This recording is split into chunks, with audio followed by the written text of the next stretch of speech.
В студии Сергей Михедов. Здравствуйте. Прямо сейчас на каналах НВК Саха и Якутия-24 глава Республики Саха-Якутия Александр Сергеевич Николаев подведет основные итоги работы в январе. Александр Сергеевич, здравствуйте. Добрый день. Настает время, когда в Якутию начинают возвращаться мобилизованные добровольцы. У некоторых бойцов заканчивается контракт, а некоторые приезжают домой на лечение. Александр Сергеевич, как в республике организована работа по реабилитации военнослужащих якутян? Сегодня одной из главных задач не только для Якутии, но и для других регионов Российской Федерации становится оказание помощи в реабилитации наших военнослужащих, которые возвращаются с территории специальной военной операции. Надо понимать, что с таким масштабным возвращением военнослужащих с зоны боевых действий, у нас в стране такого опыта, к счастью, не было. Но вот сейчас ситуация другая. Безусловно, мы должны заниматься вопросами и лечения, и медицинской реабилитации, психологической реабилитации, социальной реабилитации наших военнослужащих. И в этом направлении, конечно, должна быть проведена большая работа. Мною еще в прошлом году даны ряд поручений, и уже вопросами, вот именно о которых я сказал, мы начали заниматься достаточно давно уже. Особенности сильно эта работа у нас пошла где-то с осени. На сегодняшний день уже более 200 наших земляков, которые вернулись из зоны специальной военной операции, прошли медицинскую реабилитацию. Сегодня этим занимается несколько наших медицинских учреждений, в том числе и в Национальном центре медицины есть выделенное уже отделение. Записаться можно как раз через свои районные поликлиники военнослужащими и членами их семей, а также это можно сделать в том числе и через телефон 122. Конечно, в этом направлении работа будет продолжаться. Сегодня очень серьезно востребованы услуги уже психологической реабилитации. Еще раз говорю, как для самих военнослужащих, так и для членов их семей. И сегодня специалистами нашего республиканского центра по психологической помощи уже оказаны сотни и сотни консультаций, практическая помощь нашим военным и их домочадцам. Работа также должна быть направлена на то, чтобы в республике создать, наверное, уже отдельное специализированное медицинское учреждение по реабилитации наших военнослужащих. Здесь тоже соответствующая работа правительством ведется, и буквально на днях уже под моим председательством должно пройти совещание, на котором будут рассмотрены практические предложения наших министерств, ведомств в деле оказания помощи нашим военнослужащим. Еще раз говорю, как при реабилитации, медицинских учреждениях, так и дальнейшей их реабилитации в наших санаториях, в том числе и на территории республики, в Бесчегде, Подмосковье, и дальнейшая наша работа, еще раз говорю, по созданию вообще отдельных специализированных медицинских учреждений. Это, еще раз хочу подчеркнуть, что вопросы помощи, поддержки нашим военнослужащим, возвращаемся с специальной военной операции, это одна из таких главных задач, которые стоят перед властями в вопросах в целом поддержки и наших военнослужащих, нашей армии, тех, кто защищает нас с вами, как раз находясь сегодня в зоне специальной военной операции. Январь традиционно это время, когда подводят итоги прошлого года. На площадке под председательством полномочного представителя президента на Дальнем Востоке Юрия Трутнева вы рассказали про основные достижения республики в 2022 году. Что касается планов, то отдельно вы остановились на масштабном строительстве объектов образования в Якутии. Расскажите подробнее, о чем говорили на этом мероприятии. В январе у нас прошло традиционное большое совещание на уровне Юрия Петровича Трутнева, когда и все руководители регионов Дальнего Востока, все руководители институтов развития дальневосточных, полпредства, Министерства по развитию Дальнего Востока, мы 2 дня обсуждали итоги 2022 года и намечали планы 2023 года по самым разным направлениям, начиная как раз от вопросов социально-экономического развития, заканчивая уже вопросами такими узкоспециализированными, например, в части продолжения работ по восстановлению подшефных Дальнему Востоку районов на территории Донецкой Народной Республики. Конечно же, итог года для Дальнего Востока неплохой. Если смотреть по показателям социально-экономического развития, то в целом они все по Дальнему Востоку лучше, чем в целом по России. Наша республика тоже очень достойно выглядит. Мы, безусловно, лидеры Дальнего Востока по социально-экономическому развитию, по росту валового регионального продукта, по промышленному росту, по доходной части нашего бюджета. Конечно же, ставятся большие задачи, в том числе и по дальнейшему строительству социальной инфраструктуры. За эти годы у нас построено уже чуть меньше 300 крупных социальных объектов. Это и образование, и культура, и здравоохранение, спорт. Список можно продолжать, как на средства федеральные, республиканские, муниципальные, внебюджетные. Еще раз говорю, огромная цифра, чуть менее 300 объектов. Вместе с тем, на этот год ставится еще более серьезная задача. Мы намерены ввести не менее 72 объектов социальных. В том числе впервые в истории мы должны построить и ввести более 20 школ. Это очень серьезная цифра, причем школы будут не только там маленькие школы, да, это будут и крупнейшие в республике школы, в частности вот здесь, в городе Якутске. И, конечно же, эта задача такая очень серьезная, она требует колоссальной работы по координации взаимодействия между всеми структурами власти, республиканскими, муниципальными, надзорными, вот, федеральными. Также очень серьезные работы по работе правильно строительного комплекса республики. И уверен, что строители наши достойно справятся за данной поставленной задачей. Конечно же, уже еще раз говорю, при поддержке уже и со стороны властей, и со стороны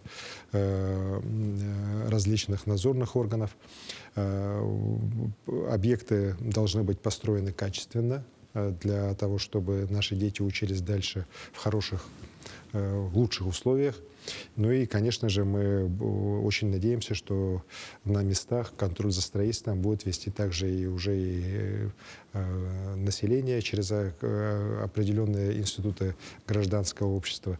Уверен, что 2023 год войдет в историю, в том числе как год, когда вот в России отмечается год педагога и наставника, и в Республике Саха-Якутия впервые было построено и введено более 20 школ по всей территории. Подведены итоги работы правительства в 2022 году. Вы озвучили итоги комплексной оценки деятельности руководителей и исполнительных органов власти. Вот, оценка включает в себя различные показатели, вот такие как вовлеченность в текущую повестку, умение взаимодействовать с общественностью, качество управления своей командой. Александр Сергеевич, каких результатов вы ждете от внедрения этих показателей?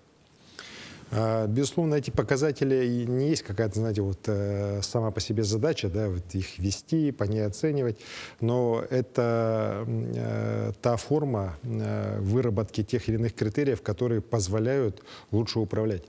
И самое главное, не только управлять нам, так, но и самим непосредственно членам правительства понимать, в каком направлении им надо усиливаться.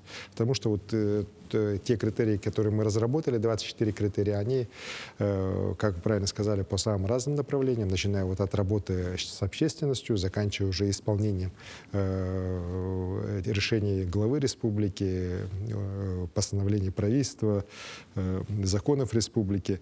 И видно, что некоторые коллеги, к сожалению, недооценивают, например, значение тех или иных факторов. Где-то у них там пятерки, а где-то, грубо говоря, двойки. Так? А в результате у них средний балл не такой высокий, как он мог быть. И понятно, что уже в 2023 году руководитель, понимая, где у него были какие недочеты, будет серьезно настраиваться на то, чтобы в этой части уже доработать и получить лучший эффект.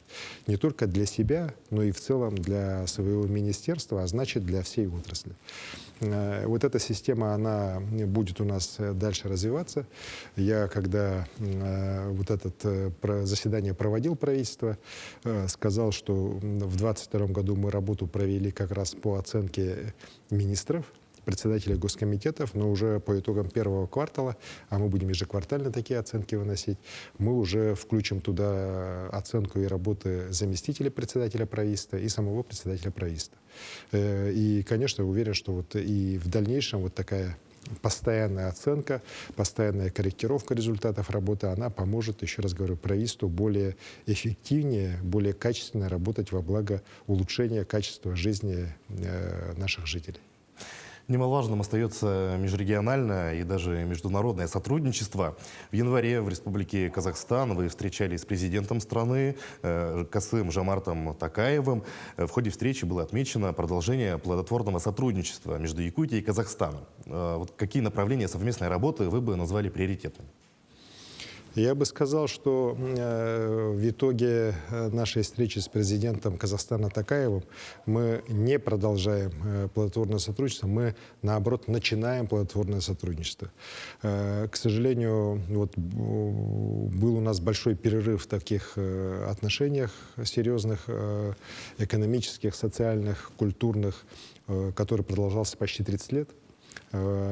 И сейчас мы вот в прошлом году столкнулись с тем, что когда оценивали как раз перспективы развития наших отношений с теми или иными странами, что товарооборот, например, Якутии с Казахстаном составлял немногим более $1 миллиона в год. Так, ну, цифра, конечно, маленькая. И понятно, что возможности для товарооборота между Республикой Казахстан и Якутией гораздо больше.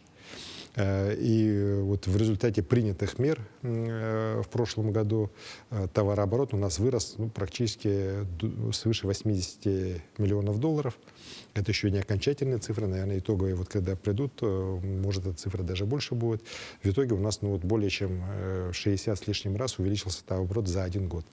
Это хороший рывок, но это далеко не предел. И при разговоре с президентом Казахстана мы уже поставили конкретные задачи по ряду направлений, по которым, конечно же, должен усиливаться экономический такой обмен между Казахстаном и Якутией во благо и бизнеса, и в целом нашего региона и Республики Казахстан.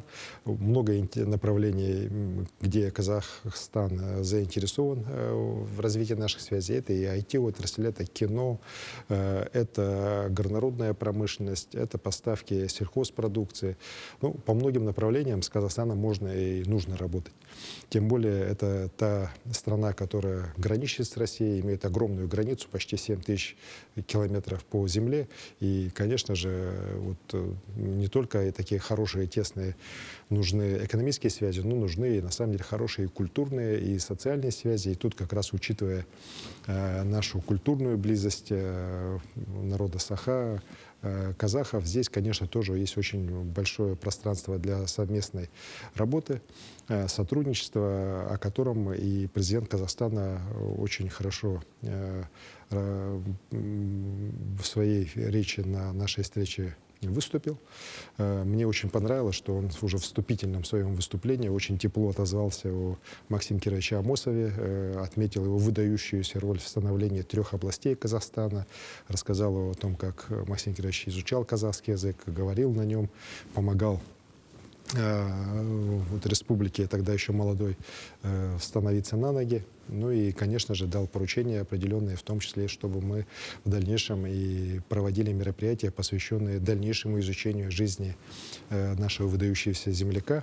И как раз североказахской областью, территории, где Максим Кирович работал, мы заключили меморандум о сотрудничестве, и в рамках которого, конечно, будут в том числе налаживаться связи между Намским районом и теми или иными районами североказахского акимата для того, чтобы память о нашем великом земляке и на земле Казахстана дальше оставалась, дальше развивалась. В целом, еще раз хочу подчеркнуть, что очень такая всеобъемлющая, хорошая у нас поездка состоялась. Кроме непосредственно беседы двухсторонней с президентом Казахстана, у меня состоялись встречи и с премьер-министром, с несколькими вице-премьерами Казахстана, с министрами Казахстана по самым ключевым направлениям. Достигнуто достаточно много соглашений различных, начиная от участия Казахстана в играх «Дети Азии», которые пройдут в следующем году, заканчивая уже конкретными проектами, связанными с развитием IT-отрасли в Казахстане и у нас в республике. Поэтому я считаю, что здесь как раз сейчас мы открыли дверь Казахстан, да, и этим надо сейчас воспользоваться, в том числе, в первую очередь, конечно, нашему бизнесу для укрепления двухсторонней связи, для активизации по всем направлениям экономического сотрудничества. От южных направлений переместимся в Арктику. Комплексное развитие ТИКСИ стало главной темой рабочей встречи в Москве.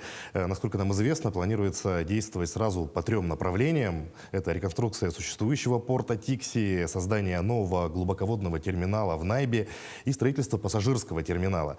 Вот, Айсан Сергеевич, расскажите подробнее о предстоящих работах и какие задачи вы поставили перед правительством в плане комплексного развития арктического транспортного узла в Балунском Улусе. В Москве, да, мы на самом деле провели большое совещание, посвященное развитию, скорее не ТИКСИ, а именно вот как раз транспортного узла морского порта ТИКСИ. И как раз мы говорили о 3 направлениях развития данной территории. Это сам существующий сегодня морской порт, который тоже требует, конечно, и серьезной реконструкции, дноуглубления, больших, огромных работ по строительству новой инфраструктуры. Это строительство пассажирского терминала, потому что предполагается, и мы видим, что сегодня уже большой интерес к движению, увеличению движения круизных лайнеров по линии как раз по направлению к ТИКСИ. И, конечно же, новый современный терминал для стоянки больших пассажирских судов, для отдыха пассажиров он необходим. И этим тоже надо заниматься. Ну и, конечно же, это вопросы строительства нового глубоководного порта Найба, который будет входить в систему морского порта ТИКСИ. Здесь, конечно же, тоже огромная работа предстоит. И здесь вопрос даже скорее не в том, чтобы порт построить сам, так, а в том, чтобы обеспечить его грузовой базой. И, конечно, для обеспечения грузовой базы возможного строительства порта Найба, конечно, потребуется развитие уже и ряда крупных месторождений, в том числе каменного угля, поиски и разведка месторождений нефти и газа, лицензии на которые как раз в данной территории уже многие компании получили, должна быть активизирована. Вот. Конечно же, вот развитие Кючуского горно-промышленного комплекса, в рамках которого будет строиться атомная станция малой мощности, тоже, конечно же, вот является одним из таких ключевых базисных, скажем так, пунктов декларации о строительстве данного порта. Поэтому эта работа комплексная, она требует серьезнейшей координации работы и с Росатомом, как оператором Северного морского пути, с федеральными министерствами, правительством республики, муниципальными властями, речниками. И, безусловно, это такая тоже очень важная задача, которая должна, на самом деле, обеспечить нам очень серьезное развитие и экономическое, а потом уже и социальное развитие вот этого большого такого, знаете, региона, который входит и Булунские, и Усьянские районы. А вот поэтому для правительства республики одна из приоритетных задач в ближайшие годы, конечно же, будет являться вот развитие вот этого крупного транспортного комплекса, который в том числе и завязан будет последующими и на реализацию части уже северного завоза, в том числе по Северному морскому пути. Уже началась подготовка к пожароопасному сезону. Вы поручили ответственным министерствам и ведомствам подготовить анализ. Вот, что в себя включает это исследование и какие прогнозы по лесным пожарам в этом году уже есть? По всем прогнозам, лето этого года будет достаточно сухим и жарким, в особенности июль месяц. И поэтому мы готовимся к ситуации близкой, предыдущим годам, когда у нас были сухие сезоны, большое количество пожаров. Наверное, вот прошлый год только отличался, так, а вот и 21-й особенности, там 20-й, 19-й год, они как раз были сухие и жаркие. Комплексный план по противодействию лесным пожарам у нас в республике принят. Основное отличие сезона 23 года будет в том, что зона обслуживания у нас увеличена по республике с 50 миллионов гектаров до 70. Это очень серьезное увеличение, практически на 40%. И, конечно же, это будет требовать очень серьезного, скажем так, уже подхода наших служб в части оперативности реагирования на возникновение пожаров, на мониторинг пожаров. И появились новые авиаотделения, появились новые авиамаршруты для того, чтобы, вот еще раз говорю, всю эту территорию держать на постоянном контроле и в случае возникновения очага пожара, чтобы в кратчайшие сроки уже мы могли перебросить туда силы для тушения пожаров. В этом году нам обещана большая помощь от федеральных служб. То есть с самого начала пожароопасного сезона здесь уже должны быть уже перебазированы и будут находиться федеральные силы и по линии федеральной авиалесохраны, вот и специального отряда «Север» из Красноярского края, дальневосточные силы для того, чтобы как раз вот при вхождении как раз в пожароопасный период, сухой, скажем так, жаркий период, здесь у нас уже были развернуты не только силы республики, но уже и федеральная группировка здесь имелась, еще раз говорю, для того, чтобы мы оперативно реагировали на возникновение пожаров. Мы в этом году также обязательно продолжим тот эксперимент, который себя на самом деле неплохо показал в прошлом году по вызыванию искусственных осадков. Особенности это нам нужно будет в начале сезона, в мае, в июне. И соответствующие, опять же, контракты все заключены. Вот. И уверен, что наши силы, и республиканские, муниципальные, федеральные, которые предназначены для борьбы с лесными пожарами, сделают все, чтобы мы ситуацию, ну, по сравнению с 2022 годом, когда у нас было достигнуты рекордно низкие показатели по горимости лесов в республике, вообще за все последние многие-многие годы, мы эту ситуацию не ухудшили, а, ну, если получится, даже улучшили. В стране стартовал год педагога и наставника. Накануне завершилось традиционное январское совещание педагогов. Премию в 100 тысяч рублей, назначенную вами, получат лучшие наставники республики в каждом районе. Вот какую еще поддержку получат педагоги и наставники? Ведь учителей в республике тоже можно отнести к лучшим труженикам. Безусловно, то, что у нас в этом году вот в республике год труда, а в стране по решению нашего президента Владимира Владимировича Путина объявлен год педагога и наставника, это глубоко символично. Будущее нашей страны сегодня в руках наших учителей. И, конечно же, мы должны их поддерживать, и меры поддержки принимаются и на уровне федеральном, на уровне республиканском. В том числе вот я дополнительно для стимулирования наших педагогов, наставников объявил специальный грант по 100 тысяч рублей по всем районам, которые будут выбирать уже непосредственно сами жители муниципальных наших районов и городских округов. Кроме этого, будут достаточно большие программы по каждому району. Я признателен всем районам, городским округам, которые поддержали этот почин. И сейчас многие решения принимаются, начиная от обеспечения жилья, заканчивая вопросами там, материальной поддержки. Но, конечно же, при этом я особый акцент делаю на повышении качества образования. Для того, чтобы наши педагоги, наших детей готовили лучше, чтобы результаты наших детей становились лучше из года в год, так, и чтобы мы реально, ну, вот ту задачу, которую я в свое время поставил, о вхождении в 15 лучших по качеству образования регионов нашей страны, выполнили. Вопросов здесь очень много. Я этого не скрываю. Есть у нас проблемы практически по всем районам и городским округам. Везде они разные. Где-то материально-техническая база, где-то качество, где-то нехватка учителей. Вот. И, конечно, по всем этим направлениям и Министерство образования и науки республики, и в целом правительство республики при поддержке законодательной власти, при поддержке муниципалитетов, общественности республики должны активно работать. И, безусловно, я также обращаю внимание, что кроме непосредственно уже самих знаний, которые наши педагоги дают нашим детям, конечно же, очень важное направление сегодня приобретает воспитание. Воспитание наших детей, в том числе патриотическое воспитание. Здесь надо нам тоже достаточно уверенно и быстро идти вперед, не дожидаясь принятия тех или иных решений на федеральном уровне, потому что мы как раз вопросами патриотического воспитания начали заниматься раньше всех в стране. И вот как раз эту фору надо сейчас пользоваться. И еще раз говорю, мы ребят наших, детей наших в школах должны уже воспитывать настоящими гражданами своей республики, настоящими гражданами нашей великой России. Совсем скоро стартуют вторые зимние международные спортивные игры «Дети Азии» в Кузбассе. Затем уже в 2024 году Якутия встретит 8-е летние игры. Вот насколько спортсмены нашей республики готовы к зимним играм, на какие виды спорта сделан упор, ну и как идет подготовка к нашим летним играм? Если говорить о зимних играх вторых, открытие которых состоится 25 февраля уже в Кемерово, в Кузбассе. Вся подготовка проведена. Сейчас наша сборная уже практически, уже часть находится там. Проходит последний цикл подготовки. 65 спортсменов наших юных участвуют в 6 видах программы из 10 зимних. Конечно, мы надеемся на наших лыжников, на хоккеистов, которые показывают в последнее время неплохие результаты. Ну и в других видах наши ребята примут участие. Мы им желаем хороших выступлений, как можно, чтобы выше они стояли на пьедесталах почета по итогам соревнований.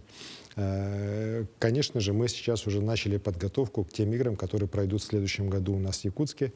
Здесь мы предполагаем, что не менее 3000 спортсменов юных примут участие из десятков стран. Сегодня уже многие страны дают подтверждения азиатские на участие в наших играх «Дети Азии». Интерес большой.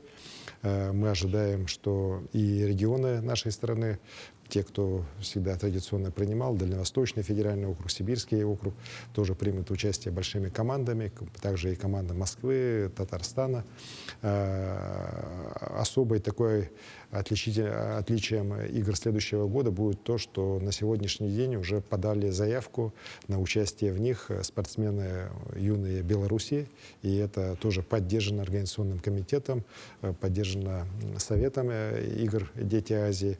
Вот еще раз говорю, то, что это большое количество спортсменов, причем таких уже перспективных, примут участие в играх, конечно же, делает их еще более престижными, еще более конкурентными. Ну и, конечно, мы будем серьезную программу сейчас осуществлять и по благоустройству, по ремонту по городу Якутску. Будет проводиться ремонт на всех практически крупных спортивных сооружениях республиканских. В том числе мы очень надеемся, что и в рамках подготовки мы 2 многофункциональных спортивных зала в городе Якутске построим и введем как раз до начала летних игр, которые пройдут с 25 июня следующего года до 7 июля. Вдвойне приятно, Александр Сергеевич, что вы пришли к нам на эфир сегодня, в день рождения нашего телеканала. Сегодня телеканалу «Якутия-24» исполнилось ровно 5 лет, такой небольшой юбилей. Пользуясь случаем, Александр Сергеевич, что бы вы пожелали нашему телеканалу в такой праздник? Я очень рад, что такой телеканал, как «Якутия-24» у нас есть в Республике Саха-Якутия. Вроде бы время прошло совсем мало, 5 лет, но за это время телеканал состоялся. Я сам зритель этого телеканала, и, конечно же, рад, что с каждым годом телеканал становится лучше, интереснее. Главное, чтобы новости, которые у вас появлялись, всегда несли с собой радость, позитив, чтобы вот таких новостей у нас всегда было больше. Поэтому вам удачи, успехов и в добрый путь на дальнейшие еще многие-многие годы. Большое спасибо, Александр Сергеевич. Но мы пожелаем вам успехов в дальнейшей работе на благо нашей республики. Спасибо. А я напомню, глава Якутии Айсен Николаев озвучил некоторые итоги работы в январе. Но мы продолжим следить за развитием событий. Оставайтесь на нашем канале.